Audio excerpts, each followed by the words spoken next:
Welcome to our channel.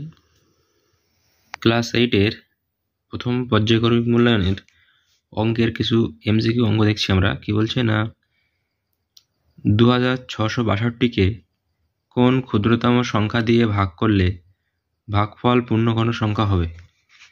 তো এই ধরনের অঙ্কগুলো আমরা কীভাবে করব, এটাকে প্রথমে আমরা উৎপাদকে ভেঙে নেব। শেষে যেহেতু জোড় সংখ্যা আছে 2, আমরা 2 দিই এখানে।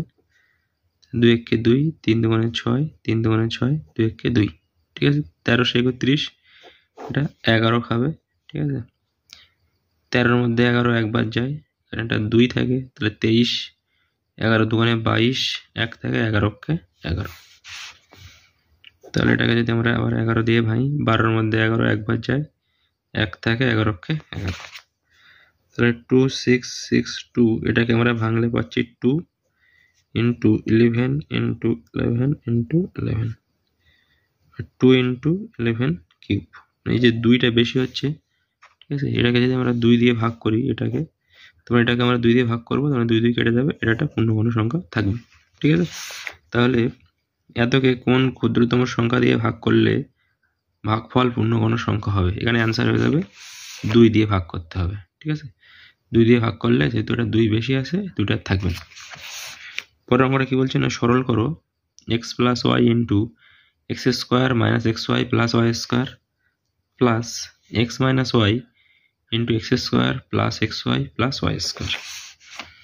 তো X plus Y into x square minus x Y plus Y square, এইখান থেকে এটা আমরা কি হয় জানি না, এক্স কিউব প্লাস ওয়াই কিউবের সূত্র পড়ে, ঠিক আছে।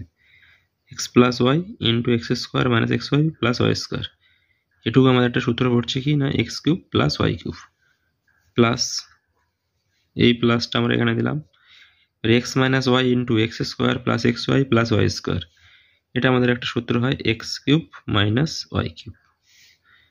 তো মাইনাস ওয়াই কিউবের সঙ্গে প্লাস ওয়াই কিউব ক্যান্সেল হয়ে গেল, তাহলে এক্স কিউবের সঙ্গে এক্স কিউবটা যোগ হয়ে 2x কিউব। ওটা কি বলছে না, শূন্যস্থান পূরণ করো, দুটি সন্নিহিত কোণের সমষ্টি ড্যাশ ডিগ্রি হলে বহিস্থ বাহু দুটি একই সরলরেখায় থাকবে। এটা অ্যান্সার হয়ে যাবে 180 ডিগ্রি কোণে থাকতে হবে, ঠিক আছে। 90 ডিগ্রি হলে এরকম হয়, ঠিক আছে। 120 হলে এই বাহুটা আরেকটা দিক ঘুরে যাবে, এরকম হবে। এরকম করে যখন 180 হবে, তখন একটা একই সরলরেখায় থেকে যাবে। এটা যখন সরল কোণ হবে, ঠিক আছে, তখন এই বাহু আর এই বাহু এই সরলরেখায় থাকবে, সেটাই ওরা জিজ্ঞাসা করছে এখানে। দুটি সম্পূরক কোণের মধ্যে একটি কোণ 135 ডিগ্রি হলে অপর কোণটি কত। সম্পূরক কোণ মানে দুটো কোণের সমষ্টি কত হবে, 180 ডিগ্রি। তা একটা যদি 135 হয়, আর একটা কত হবে। তা আমরা 180 থেকে 135 বাদ দিয়ে দেবো। 5-এর কয় দাও 10, 5 দাও 10, 1 4-এর কয় দাও 8, 4 দাও 8, তাহলে আর একটা হয়ে যাবে কত না, 45 ডিগ্রি। শেষ যে অঙ্কটা আছে এখানে কি বলছে না, 7/18কে -5/6 অনুন্নক দিয়ে গুণ করো। তো 7/18 লিখবো, গুণ লিখবো, মাইনাসটা থাকবে, 5/6 অনুন্নক কত হবে, 6/5, ঠিক আছে। এটাকে আমরা কাটাকুটি করবো।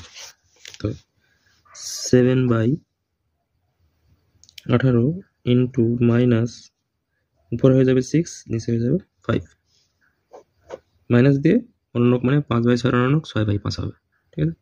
তো 2 দিয়ে কাটলে এটা কত হবে, 3 হবে। 2 দিয়ে কাটলে কত হবে না, 3 দিয়ে কাটছি আমরা, 3 দুগুণে 6, 3 দিয়ে কাটলে এটা